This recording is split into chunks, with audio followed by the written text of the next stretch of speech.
Théorie moderne de l'éther, nouvelle présentation par Thierry Delors, mai 2020. Dans cette vidéo, nous allons présenter une théorie moderne de l'éther. Préambule. Cette vidéo présente une théorie exposée dans le livre Théorie d'or 10e édition, auteur Thierry Delors, édition Books on Demand, Paris 2020, plusieurs articles publiés dans la revue Physics Essays entre 2000 et 2007. Cependant, ces articles ne sont pas satisfaisants et sont profondément améliorés dans le livre précédent Théorie d'or 10e édition. Introduction. Pourquoi une telle théorie? Quel est l'intérêt de cette théorie? Tout d'abord, elle montre qu'il existe une théorie alternative et incompatible avec la relativité restreinte, permettant pourtant d'interpréter toutes les expériences classiques dites relativistes. Deuxième point, elle permet d'interpréter des observations non interprétées par la relativité en physique quantique, en physique des particules et en astrophysique. Théorie moderne de l'éther plan. La vidéo comporte 4 parties principales. Dans la première partie, on exposera la physique avant la relativité. Dans la deuxième partie, on rappellera les éléments fondamentaux de la relativité restreinte. Dans la troisième partie, on exposera la théorie moderne de l'éther. Et dans la quatrième partie, on exposera les observations contredisant ou non interprétées par la relativité, mais interprétées par la théorie moderne de l'éther. La physique avant la relativité. Nous allons maintenant aborder la première partie qui est la physique avant la relativité. Avant la relativité, dans l'ancienne théorie de l'éther, on admettait l'existence d'une substance définissant le repos absolu et dans laquelle se propageaient la lumière et les ondes électromagnétiques à la vitesse constante c. L'expérience de Michelson a montré l'invalidité de cette ancienne théorie de l'éther. L'interféromètre de Michelson. On rappelle que l'expérience de Michelson utilise un interféromètre, dispositif représenté sur la figure de la diapositive. La longueur BC est supposée égale à la longueur BD. Dans l'expérience, un rayon lumineux est émis du point A vers le point B. En B, il se divise en deux rayons vers le point D et vers le point C. Puis, les deux rayons reviennent vers B, puis ils reviennent tous les deux en A. D'après l'ancienne théorie de l'éther, la vitesse des rayons n'est pas la même, et on doit observer une différence de marche, c'est-à-dire un retard d'un rayon par rapport à l'autre au point d'arrivée A, et celui-ci doit être modifié si on fait tourner l'interféromètre. Or, on n'observe aucun retard en faisant tourner l'interféromètre, ce qui invalide l'ancienne théorie de l'éther. La relativité restreinte.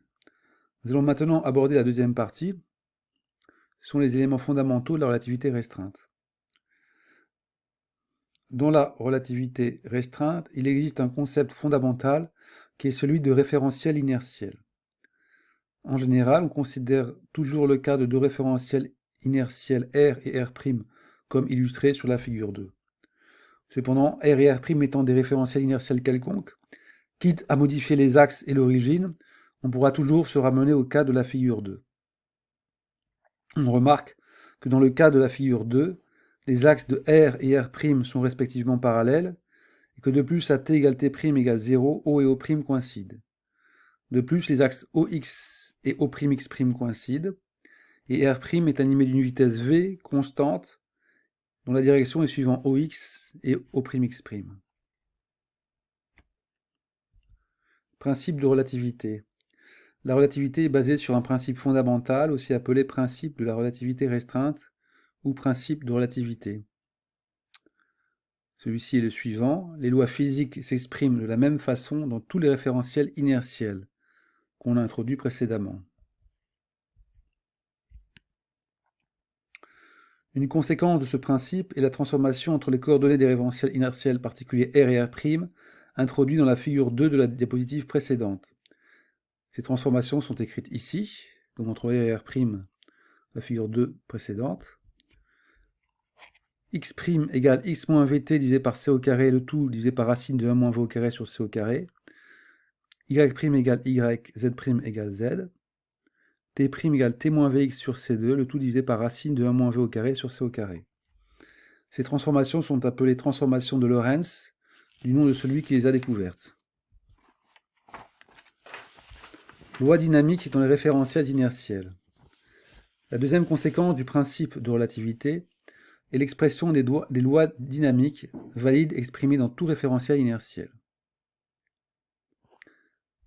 Alors, ces lois dynamiques sont, pour une particule de masse m et de vitesse v dans un référentiel inertiel quelconque, posant gamma égale 1 sur racine de 1 moins v au carré sur c au carré, on a P égale gamma mv, P étant l'impulsion, E égale gamma mc au carré, E étant l'énergie, et la relation fondamentale, sigma de f est égal à la dérivée de l'impulsion par rapport au temps. Compatibilité de la relativité avec les observations. Quelle est la compatibilité de la relativité restreinte avec les observations? Donc, elle est exprimée dans les 3 points suivants. Point A, en électromagnétisme, les lois de Maxwell observées sont en accord avec le principe de relativité. De même, les lois en physique quantique et en physique des particules observées, avec 2 exceptions fondamentales qu'on verra plus loin. Cependant, en astrophysique, la relativité est incapable d'interpréter de très nombreuses observations. La théorie moderne de l'éther. Principe fondamental. Maintenant, nous allons exposer la troisième partie, c'est-à-dire la théorie moderne de l'éther. Elle est basée sur le principe fondamental suivant. Principe fondamental, il existe un éther référentiel particulier absolu. Les lois physiques sont telles qu'elles tentent à empêcher un observateur de détecter sa vitesse par rapport à l'éther. Mais on verra que c'est cependant pas impossible à un observateur de détecter sa vitesse par rapport à l'éther.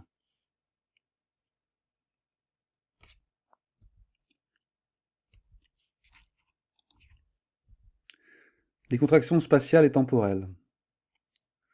Comme conséquence du principe fondamental précédent, un objet en déplacement dans l'éther animé d'une vitesse v subit une contraction spatiale et une contraction temporelle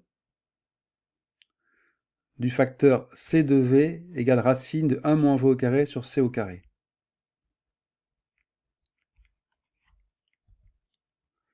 Postulat 1a et 1b de contraction des temps et des longueurs. Ces contractions spatiales et temporelles sont illustrées sur les deux figures et exprimées dans les postulats 1a et 1b. Un objet animé d'une vitesse v dans l'éther subit une contraction de sa longueur dans le sens de son déplacement et de son temps propre, c'est-à-dire du temps mesuré par une horloge coïncidant avec lui, du même facteur c de v qu'on a introduit précédemment. Donc on a représenté sur la figure du haut la contraction des longueurs et sur la figure du bas la contraction des temps. Loi dynamique dans l'éther. La deuxième conséquence du principe fondamental est l'expression dans le référentiel absolu appelé éther des lois dynamiques. On l'exprime dans le postulat 2 et on remarque que ces lois sont identiques à celles admises en relativité dans tous les référentiels inertiels.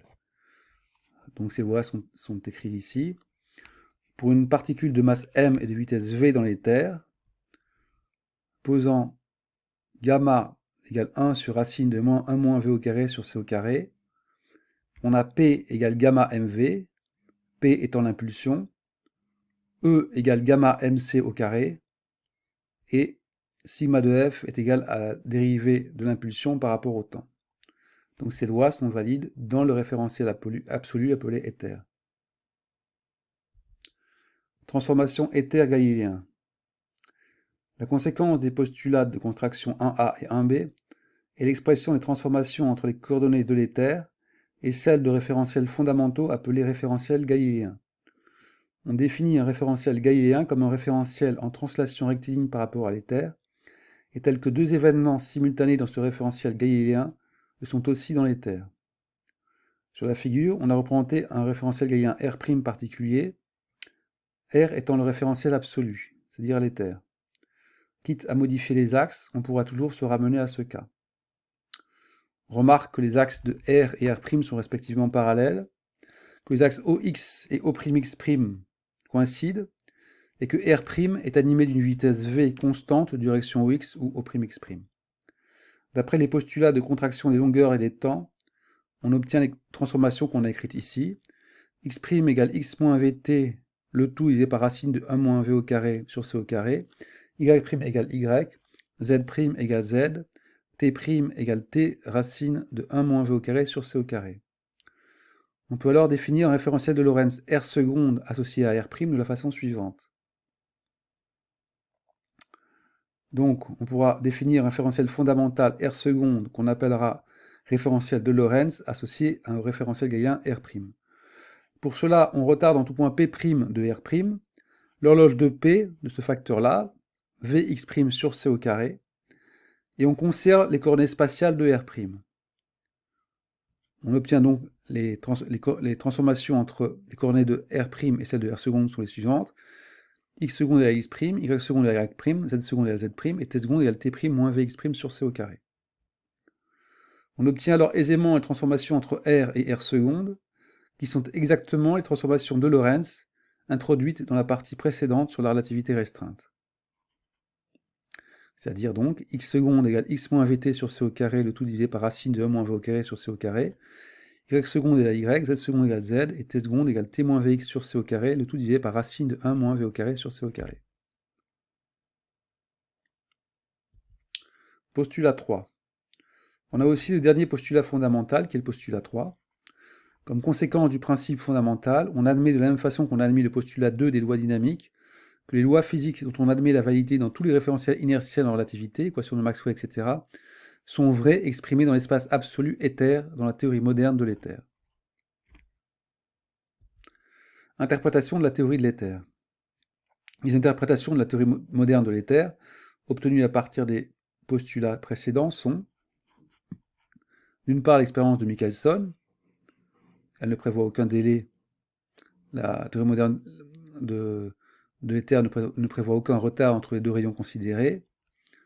Et point B, toutes les expériences liées à l'électromagnétisme, à la physique quantique, la physique des particules interprétées par la relativité, par exemple l'effet Doppler, l'expérience de Fizeau, le ralentissement des horloges, etc. Nous allons maintenant exposer les expériences contredites ou inexpliquées par la relativité, mais interprétées par la théorie moderne de l'éther. Le paradoxe EPR. La première expérience est celle dite du paradoxe EPR ou d'intrication quantique. Dans cette expérience, comme illustré sur la figure 4, on crée deux photons particuliers dits photons corrélés et on les envoie dans deux directions opposées. On effectue alors une mesure sur le photon 1 dans le dispositif de mesure 1 et une mesure sur le photon 2 dans le dispositif de mesure 2. On observe alors, en accord avec la prédiction de la physique quantique, que la mesure sur l'un des photons a un effet sur la mesure du deuxième, ce qui explique une transmission d'informations à une vitesse bien supérieure à celle de la lumière, contredisant la relativité restreinte, selon laquelle une transmission d'informations ne peut pas être et avoir une vitesse supérieure à celle de la lumière. Au contraire, dans la théorie moderne de l'éther, l'interaction instantanée à distance est possible, et donc cette expérience est en accord avec la théorie moderne de l'éther. La masse des neutrinos. La deuxième expérience concerne les neutrinos. On a prouvé récemment que les neutrinos avaient une masse. Or, une variable, appelée hélicité du neutrino, dépend de la vitesse du neutrino. Et donc, puisqu'il a une masse, le neutrino n'a pas la même hélicité dans tous les référentiels inertiels. Ceci entraîne que les lois du modèle standard des particules concernant les neutrinos n'ont pas la même expression dans les référentiels inertiels, contredisant le principe de relativité. D'après la théorie moderne de l'éther, les lois physiques ne sont pas nécessairement valides exprimées dans tous les référentiels de Lorentz associés à des référentiels galiléens, donc il n'y a pas de contradiction entre l'existence de la masse des neutrinos et la théorie moderne de l'éther. Donc, on a indiqué sur la figure 5 qu'un neutrino n'aura pas la même hélicité mesurée dans l'éther, et dans certains référentiels de Lorentz, associés à des référentiels galiléens, dont la vitesse par rapport à l'éther est très proche de c.